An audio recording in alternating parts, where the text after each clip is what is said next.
do Apocalipse. E eu queria falar sobre esse contraste que existe dentro do livro do Apocalipse. Esse livro que nos traz grande esperança. Veja, nós vivemos num país de contraste. O Brasil, ele tem os piores índices de desenvolvimento humano da América Latina, mas ocupa uma posição de destaque dos países mais felizes. Então, há uma desigualdade muito grande no Brasil, mas há muita felicidade. E o contraste é a diferença profunda entre coisas, oposição. Então, existe o contraste das pessoas que sofrem e as pessoas que parece que não sofrem tanto assim. O contraste entre os ricos e os pobres, entre aqueles que têm o conforto, a comodidade, o aconchego, e aquele que tem o desconforto e o desconforto e não a comodidade. Nós temos esse contraste daqueles que têm oportunidade e aqueles que não têm tanta oportunidade. Até tem o contraste do prazer e da alegria e do desprazer e da tristeza. A desigualdade social, a desigualdade física, enfim, guerra, paz, a alegria e o choro. Alegria e o choro. Nós estamos inseridos dentro desse contraste. Se eu perguntar para você, você teve momentos na sua vida de alegria? E com certeza vai falar? Sim, mas teve também momentos de tristeza. A minha esposa, ela faz aniversário no dia 12 de fevereiro. E bem nesse dia, indo para o aniversário dela, estava o tio dela na moto e o filho dele na moto.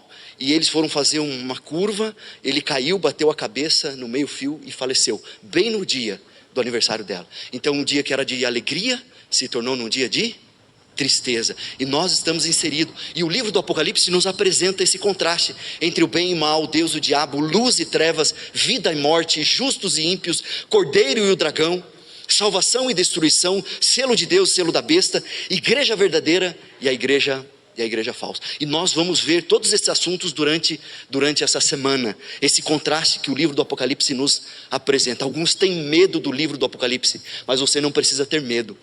Apocalipse quer dizer revelar, descobrir, ver o que tem atrás do véu, ver o que tem atrás. Então é uma revelação de Deus para nós. Então eu queria que você abrisse a sua Bíblia no livro do Apocalipse, capítulo 1, abra a sua Bíblia, Apocalipse, capítulo 1, nós vamos ler o verso 1, ok? Apocalipse, capítulo 1, o verso 1. Tem alguém sem Bíblia aqui, que de repente não trouxe a Bíblia? Levante a mão. Eu queria que todos tivessem a Bíblia. Não sei se tem Bíblia aí à disposição. A gente arruma aí se você não tiver, mas pode abrir aí no seu smartphone, se você tiver aí a Bíblia. Mas se você não tem, pode levantar a mão, não tenha vergonha, a gente vai providenciar aí para você, tá bom? Apocalipse capítulo 1, que eu quero que você veja o que está escrito, não naquilo que eu vou dizer. Aliás, não acredite naquilo que eu vou dizer. Acredite naquilo que a palavra de Deus vai dizer. Só que eu vou dizer algumas verdades que são duras. Hoje nós vamos começar a formar uma base. Hoje, amanhã e terça é uma base do livro do Apocalipse. Aí a partir da quarta, quinta e sexta, eu vou dizer algumas verdades que eu chamo verdades picantes do livro do Apocalipse. Então, a partir de quarta, mas eu preciso formar uma base. Não dá, quem é construtor aqui, não dá para começar pelo teto. Então a gente tem que começar pela base. Então hoje é uma visão geral do livro do Apocalipse. Amanhã a gente vai entrar em temas mais específicos e aí formando essa base. Então, Apocalipse, capítulo 1, o verso 1. Mas antes, feche os seus olhos, curve a sua fronte, vamos orar pedindo a bênção de Deus para esse momento especial do estudo da Bíblia. Oremos. Soberano Deus e eterno Pai, que bom estarmos iniciando essa semana especial juntos com esta querida igreja. Queremos ouvir a Tua voz. Não queremos ouvir a voz de nenhum pastor, de nenhum homem. Não queremos ouvir ideias humanas, mas que estamos aqui porque queremos ouvir a Tua voz. Então fale ao nosso coração através da Tua palavra. Que mais uma vez na história da Tua igreja, a Tua palavra seja viva, eficaz e transformadora na vida do Teu povo. Entregamos a nossa vida em Tuas mãos, mas entregamos também a vida da Irene, da Isadora, da Esther, da Narumã, da Rosana, da Nalanda, do Júlio, da Karina, do Juan, da Andressa, do Henrique, da Sheila, do Odair, da Paola, da Gislaine e o esposo também, a Neila, o Fernando, o Arthur, a Alicia e o Dori. Nós entregamos a vida deles em tuas mãos. O Senhor fale ao coração de cada um deles. Que a mensagem desta noite venha tocar profundamente o coração de cada um de nós. Que possamos entender e compreender a tua vontade. Rogamos essas bênçãos nos méritos de Cristo Jesus, rogamos. Amém e amém. Capítulo 1, o verso 1 diz assim: revelação de quem? Revelação de quem diz aí? Olha aqui para mim, é uma revelação de Jesus. Então uma revelação boa, uma revelação ruim? Se é de Jesus, é boa. Mas por que tem besta? Por que tem perseguição? Por que tem praga? Sabe por quê? Porque o Senhor Jesus, Ele tem que revelar a verdade. E o nosso compromisso aqui com vocês é mostrar a verdade da palavra de Deus. E eu tenho uma frase aqui que eu gosto muito, que diz assim: é melhor uma dura verdade do que uma doce mentira. Em alguns momentos eu vou ter que dizer algumas duras verdades para você, mas é a verdade da palavra de Deus, não a verdade minha. É a verdade da palavra de Deus. Então a revelação de Jesus Cristo para você é a verdade.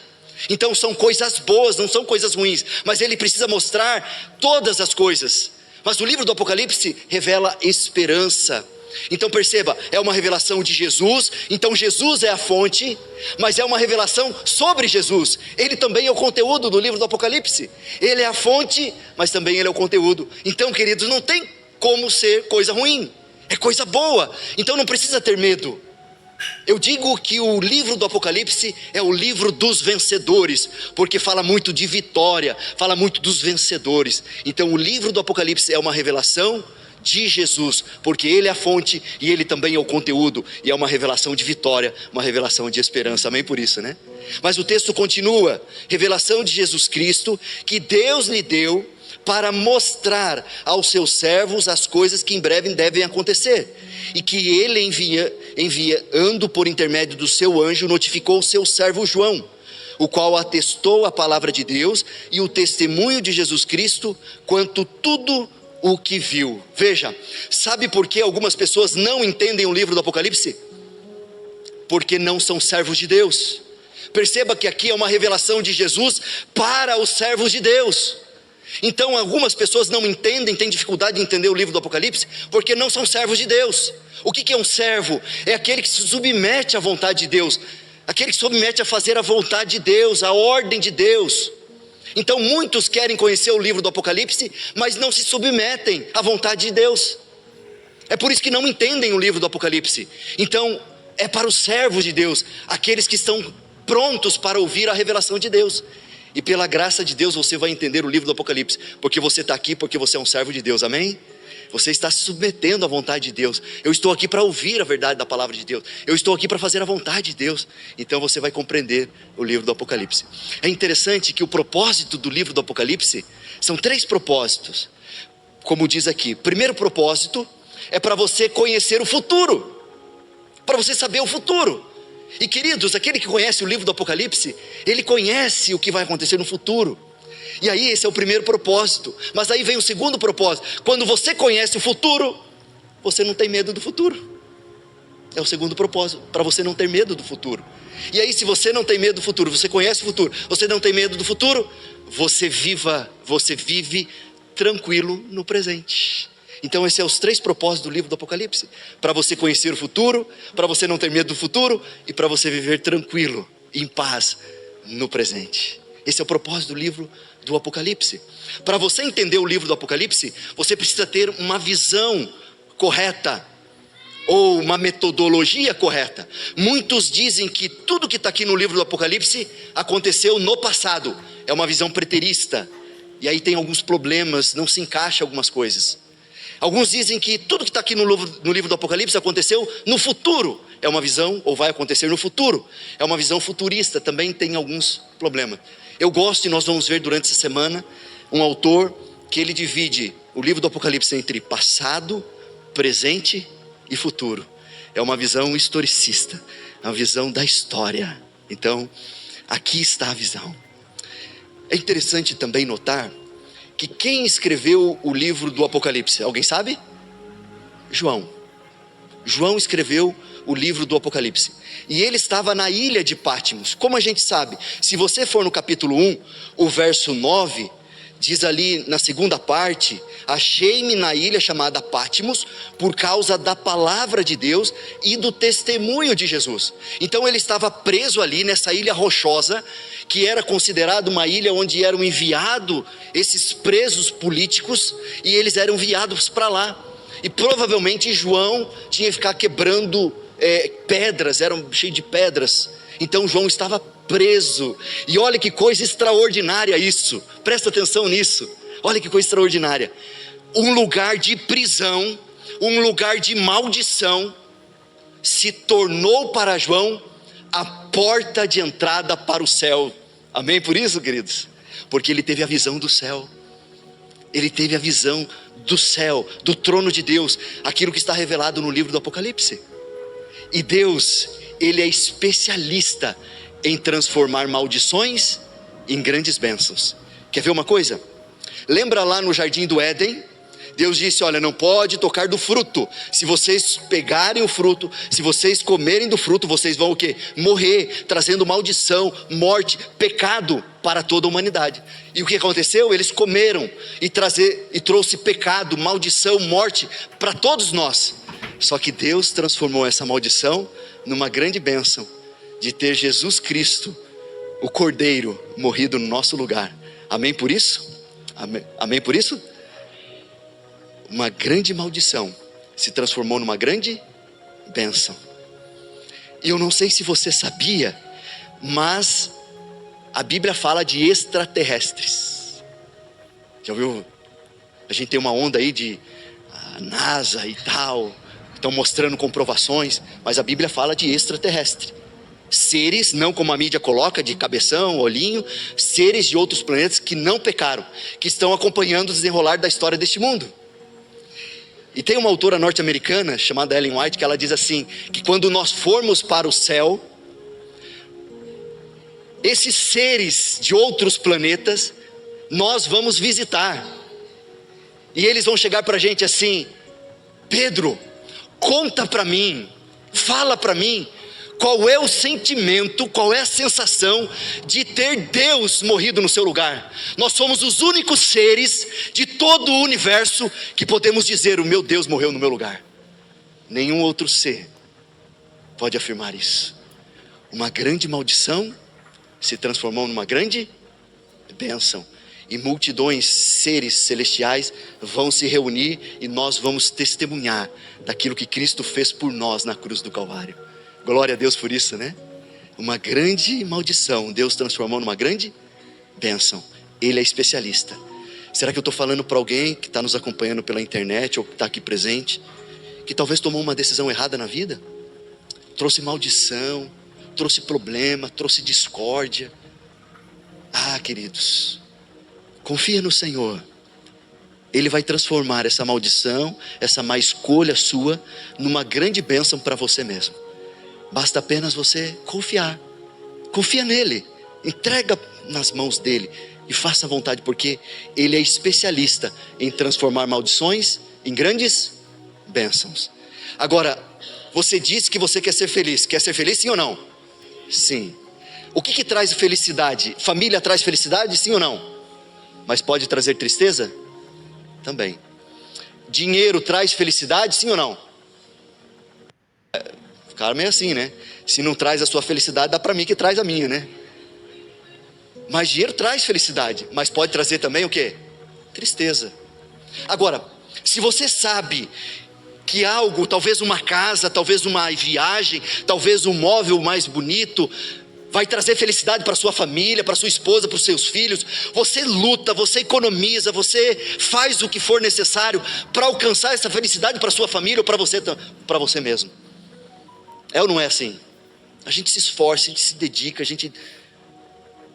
mas o livro do Apocalipse apresenta a verdadeira felicidade. Eu queria dar aqui para a gente finalizar o segredo de milhões. o segredo da felicidade do livro do Apocalipse. Então, está aí, Apocalipse, capítulo 1, o verso 3, nós vamos ler. Aqui está a verdadeira felicidade. Apocalipse, capítulo 1, verso 3. Olha o que diz. Diz assim: bem o quê? Bem-aventurados. O que quer dizer bem-aventurados? Felizes. Só que olha aqui para mim, não é essa felicidade que você está pensando.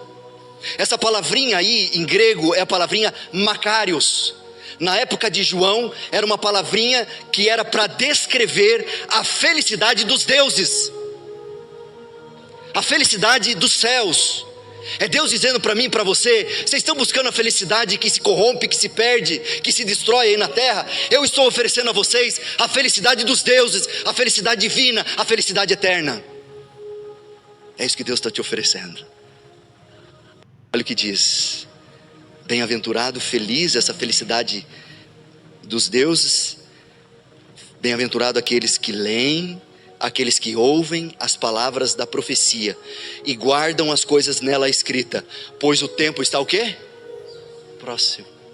Então, queridos, aqui está. Quando você lê, quando você ouve, quando você guarda a palavra de Deus, você está desfrutando da felicidade celestial. É por isso que nós vamos ser muito felizes durante toda essa semana, porque nós vamos estar aqui estudando a palavra de Deus. Não por causa do pastor Pedro, não por causa do pastor Henrique, mas porque nós estaremos estudando a palavra de Deus. E isso que nós estamos fazendo aqui, nós estamos desfrutando da felicidade dos deuses. Amém por isso, queridos? Quem lê, ouve e guarda a palavra de Deus, você vai ser muito feliz. E eu faço o desafio para você trazer alguém a partir de amanhã. Traga talvez seu pai, sua mãe. Se você quer a felicidade dessa pessoa, traga, porque nós vamos ser muito felizes durante essa semana, porque nós vamos estar desfrutando da palavra de Deus e vivenciando a eternidade aqui na terra. Louvado seja Deus por isso. Só que, se isso é a felicidade dos deuses, do céu, eterna, por que às vezes a gente toma tempo com outras coisas e deixa de lado aquilo que vai trazer a felicidade eterna? A gente se esforça, a gente se dedica, a gente trabalha até a última gota de suor, mas talvez para estudar a palavra de Deus nós não temos a mesma dedicação e o mesmo esforço. Lembro de uma pesquisa, o pastor Rodrigo Silva foi nosso professor. Ele compartilhou conosco do Instituto Gallup. Esse instituto queria descobrir qual grupo religioso no mundo conhecia mais da palavra de Deus, da Bíblia. E foi selecionado algumas perguntas ou um questionário e foi enviado para vários grupos religiosos, do Islã, budismo, ateus, cristãos, enfim, vários grupos religiosos. E eles pegaram de volta. Sabe o grupo religioso que mais conhece da Bíblia? Os ateus. Os ateus. Que coisa estranha. Os ateus conhecem mais da Bíblia do que nós cristãos. Tinha uma pergunta lá que dizia assim, não precisa responder aí, só pensa aí, tá bom? Não precisa responder. Mas uma pergunta dizia assim: o livro de Tomé está no Antigo ou no Novo Testamento? Não responda, só pensa. O livro de Tomé está no Antigo ou no Novo Testamento? Não está na Bíblia. Não está na Bíblia. E muitos cristãos responderam: não, está no Antigo Testamento, está no Novo Testamento. Outra pergunta, a frase Deus ajuda quem cedo madruga, está no Antigo ou no Novo Testamento? Não responda. Não está na Bíblia. É um ditado popular, mas não está na Bíblia. Embora a ideia esteja na Bíblia, esse é um ditado popular que não está na Bíblia. E muitos cristãos colocaram que estava na Bíblia. Se você errou algumas aí, não se preocupa. Vem durante essa semana para nós estudarmos a palavra de Deus. Porque ninguém nasce sabendo, a gente precisa estudar. Mas isso mostra a necessidade de nós buscarmos conhecer mais a palavra de Deus, que vai nos trazer a felicidade eterna, a felicidade dos deuses, não a felicidade que se corrompe, não a felicidade passageira. E aí, olha no verso 4, Eu queria destacar, tem vários títulos e características de Deus, mas eu queria terminar mostrando para vocês 3 características de Deus aqui. O verso 4 diz assim, olha o que diz: João, às 7 igrejas que se encontram na Ásia, graça e paz a vós outros, da parte daquele que é, daquele que era e daquele que há de vir. Essa palavrinha há de vir, a tradução pode ser há de ser eternamente. Aqui está mostrando que o nosso Deus é um Deus eterno, do passado, do presente e futuro. E para você entender o que é eternidade, é mais ou menos assim: não existiu tempo no passado em que Deus não existiu, e não vai existir tempo no futuro em que Deus não vai existir. E se você começar a imaginar e pensar nisso, dá um nó na cabeça. Então eternidade é isso: não existiu tempo que Deus não existisse, e não vai existir tempo no futuro que Deus não vai existir. Nosso Deus é um Deus eterno, amém por isso? Olhe o texto aí, diz assim: e da parte dos 7 espíritos que se acham diante do trono, e da parte de Jesus Cristo, a fiel testemunha, o primogênito dos mortos e o soberano dos reis da terra. Falei da eternidade, agora eu quero que você pense na soberania de Deus. Alguém que é soberano e que está no trono é alguém que tem autoridade sobre um território, sobre um país. Um rei, ele está no trono, ele é soberano sobre aquele país. Mas aqui no caso de Deus, ele é soberano sobre todos os reis da terra. Ou seja, ele é soberano sobre todo o universo. Ele está no seu trono e ele tem autoridade sobre tudo, sobre todos. Grava isso. E o texto continua, mas vamos no verso 8. O verso 8 diz assim: eu sou o alfa e o ômega, diz o Senhor Deus, aquele que é, aquele que era e aquele que há de vir, o Todo-Poderoso. Todo-Poderoso quer dizer que Deus pode tudo, não tem nada que Deus não possa fazer. Então, Ele é um Deus eterno, Ele é um Deus todo-poderoso e Ele é um Deus soberano. Se Ele é um Deus eterno, se Ele é um Deus soberano, se Ele é um Deus todo-poderoso, olha aqui para mim. Por que você e eu, nós queremos tomar o controle da nossa vida? Você não é eterno, você não é soberano, você não é todo-poderoso, você é limitado. Cada noite você vai para casa com uma frase, e eu queria que você sonhasse com essa frase, que vai resumir a mensagem de cada noite. Eu quero que você sonhe com essa frase. Eu quero que você pense durante o dia todo amanhã, e venha amanhã que daí tem outra frase. A frase de hoje é: Deus está no controle da história da tua vida. Amém? Deus está no controle. A mensagem do livro do Apocalipse é: eu estou no controle. Eu estou no controle. Eu sou o Deus eterno. Eu sou o Deus todo-poderoso. Eu sou o Deus soberano. E eu estou no controle da história deste mundo, e também estou no controle da história da tua vida. Amém por isso, queridos? Por que você quer então controlar a sua vida?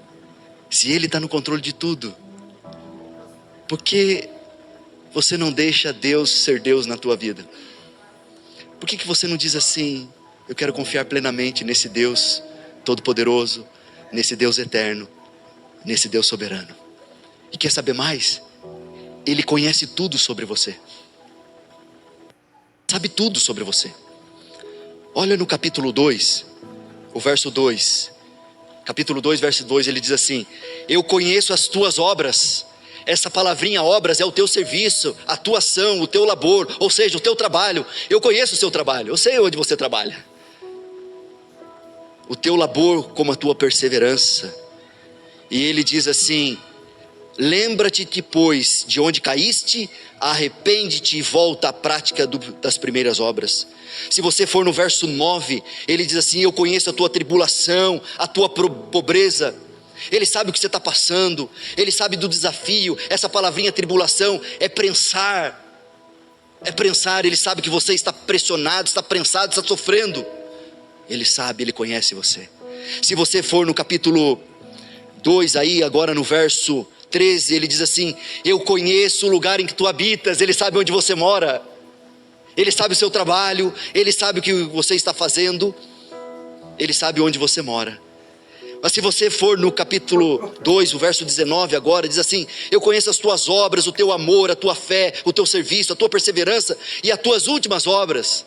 Ele sabe tudo sobre você. E se você for no verso 23, ele diz assim: eu sou aquele que sonda a mente e os corações. Ele sabe exatamente o que você está pensando agora. Eu gostaria de saber o que você está pensando agora.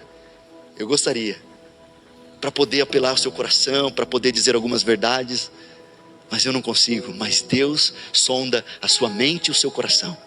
Ele sabe o que você está sentindo nesse exato momento.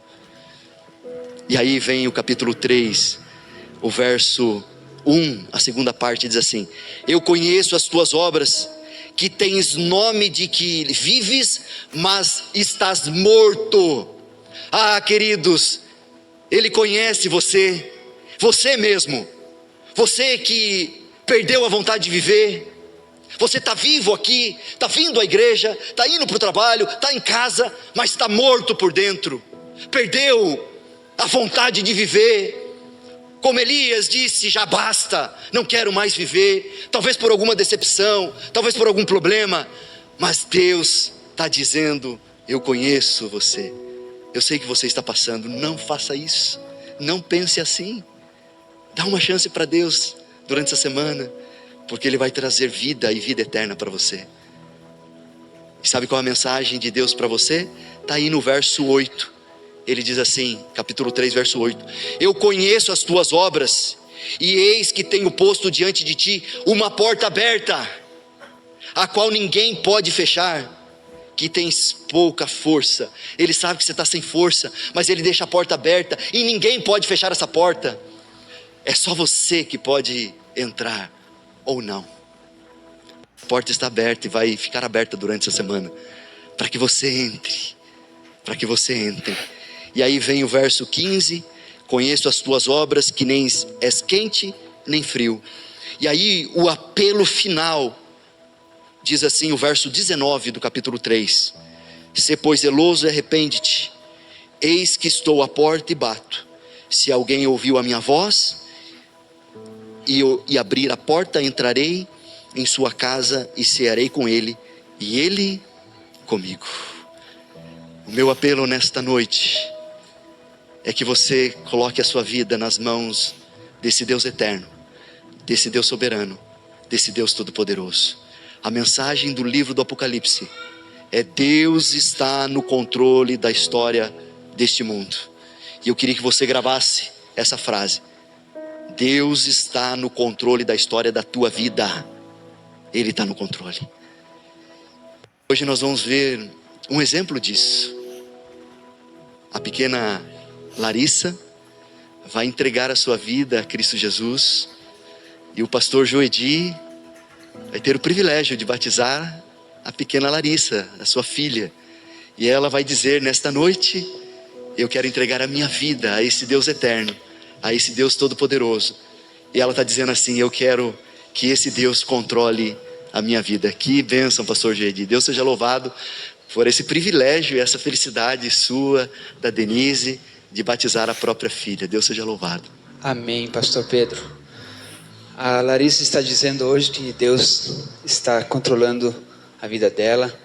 Eu tenho certeza que Deus está no controle da nossa família. Louvado seja Deus por isso. Primeiramente, eu quero agradecer e louvar o nome de Deus pela maneira como Deus tem conduzido a nossa família, nosso lar. Quero louvar o nome de Deus também pela maneira como a igreja central aqui de Novo Hamburgo nos acolheu também, os nossos amigos, clube de aventureiros, né? A liderança.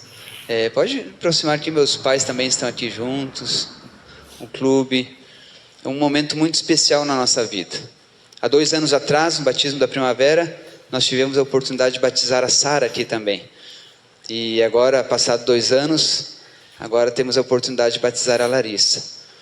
Sabe, tudo ajuda, todos ajudam nesse processo. O clube de aventureiros, a educação adventista, a igreja, os amigos, as amiguinhas, a família, tudo influencia e ajuda para que nossos pequenos tomem a decisão ao lado de Jesus Cristo. Hoje, antes do meio-dia, era 10 e pouco da manhã, nós terminamos de fazer o estudo bíblico com a Larissa. As 15 lições, nós revisamos cada uma das lições, fizemos perguntas para ela, e ela respondeu, tudo entendido, e ela compreende que ela pertence a Jesus. E ela compreende que ela precisa de Jesus para ser salva. E é por isso que ela está aqui. Em nenhum momento nós forçamos ela. Marcamos data, ela que pediu. E ela falou, eu quero ser batizada na Igreja Central, junto com o Clube de Aventureiros. Louvado seja Deus por isso. Foi feito um vídeo, um pequeno vídeo. Eu vou pedir para o pessoal da mesa colocar esse vídeo em homenagem a esse momento tão especial na vida da Larissa.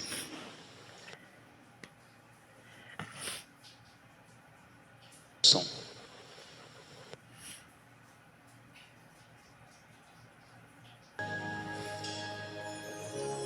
Aos olhos do Pai, você é uma obra-prima que Ele planejou. Com suas próprias mãos pintou a cor de sua pele, os seus cabelos desenhou, cada detalhe num toque de amor. Aos olhos do Pai, você é uma obra-prima que Ele planejou. Com suas próprias mãos pintou a cor de sua pele, os seus cabelos desenhou, cada detalhe num toque de amor. Você é linda demais, perfeita aos olhos do Pai. Alguém igual a você não vi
Amém.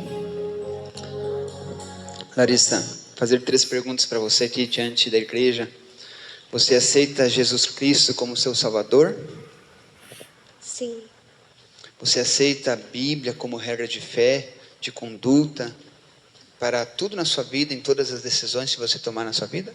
sim, Você aceita ser batizada hoje, pertencer à Igreja Adventista do Sétimo Dia e trabalhar por ela, pregar o Evangelho, salvar pessoas?